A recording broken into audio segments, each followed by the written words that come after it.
Hello,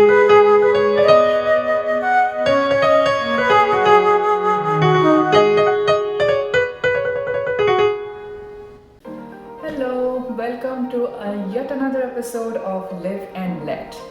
In today's episode, we are going to look at that art form that needs tremendous patience and a lot of skill. I clearly don't have both of those things, but she does. She's Arpita and she's my really good friend, and she is a good paper quiller. Is that even a word? Yeah, maybe. I'm trying. Just call it, she's good at Yeah. paper quilling. I think I just want to introduce Arpita a little bit more because she does so many other things than just paper quilling. What all do you do, Arpita? I like to paint, knit, dance, of course. Acting, thanks to you. What else? Travel, cook. Love to cook a lot. And yeah, whenever time permits, I like to paper quill. So I specifically wanted to show that because I just want to show you that one person can be all those things, and she is a living example of that. Let's just hear from her how the paper quilling is done, and over to you, Arpita. Yeah. The standard stuff that we need: a pair of scissors, a ruler, some glue.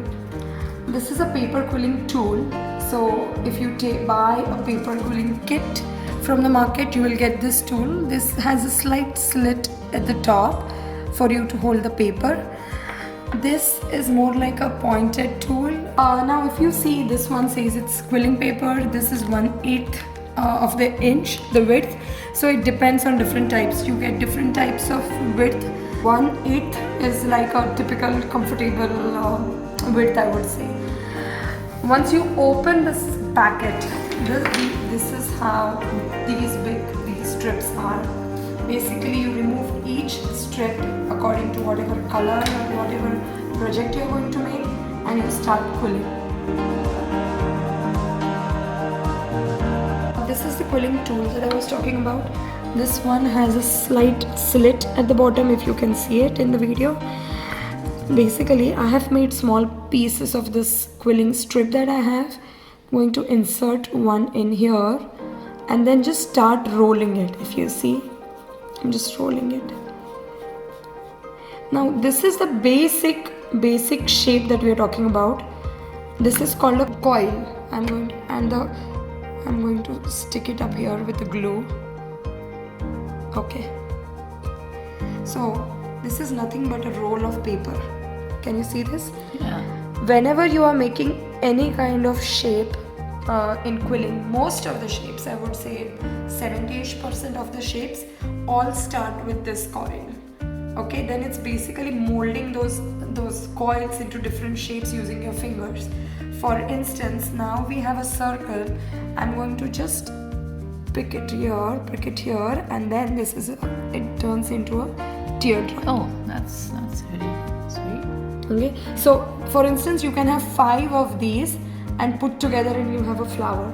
Now there are 2 standard coils that we talk about: a tight coil and a loose coil. When I talk about tight, so this is if I hold it right here, this is a tight coil. You see it? It's tight. Yeah. Okay. Yeah. If I keep it here and I let it open all by itself, and then I stick it at the open end, which is this here, this is a loose coil. Now I have stuck it across. Okay. Okay, now I'm just going to show you a different shape with this.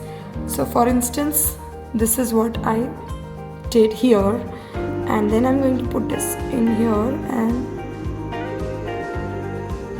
okay, so this is another, maybe a flower petal that you can talk about. Oh, okay. beautiful. In a similar manner, I have done a heart, which is different in a way. Now, one important thing to remember while quilling is, once you've rolled any of your paper, hold on to it, especially all the concentric circles that you can see. Hold on to them for a couple of seconds, otherwise it starts getting loose and it will fall apart. Now we'll learn something called as a vortex coil.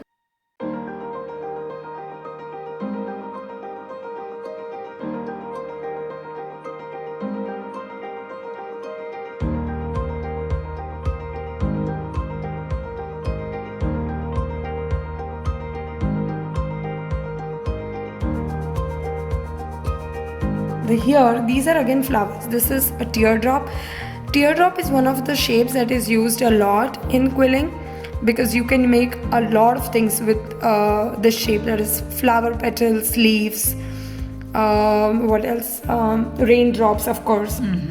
Okay, here again I have stuck all those petals, and the one that I have used in the center is not this strip but the thicker one that I was talking about earlier, and I've cut it into small tiny cuts. Now after that I turn it and then I insert this paper, give me a second, in here, and I start rolling it again.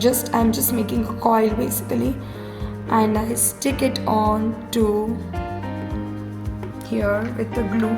Okay, just see the tiny amount of glue that I'm using, it's not even visible. And then once I remove this, I have just fluttered it out like this, okay, to make the center of the flower. Here again, these are all small coils, okay, different colors. Everything is just same, basically rolling a small piece of paper, maybe just this tiny bit, and then gluing it and putting it across.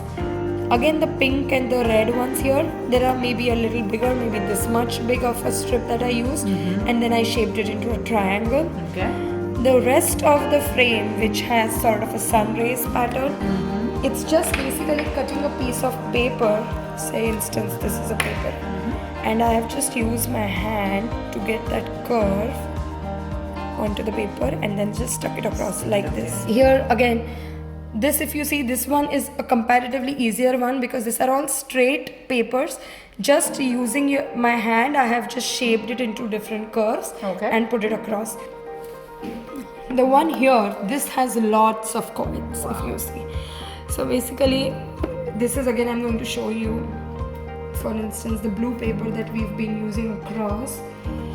I'm just going to do it right in front of you, so that okay, for example, I used this, I rolled this strip, and then I have this loose end, the loose end that and then I'm just turning it and maybe use it like this. Oh, sweet. That's another technique that you can use in your...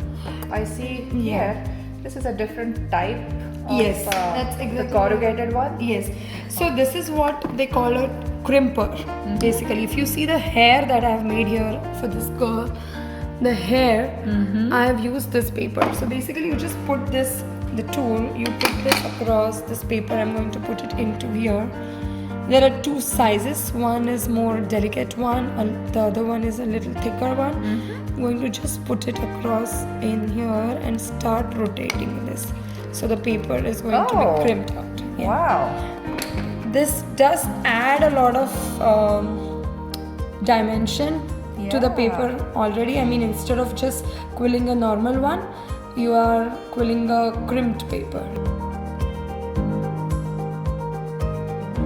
Alright, that was paper quilling, and I've been reassured that I don't have that much patience. It needs tremendous skill and patience, and if you are one of those people who have that, who want to learn that, then please go for it. It's a beautiful art. You can do wonders with it. Sky's the limit, really.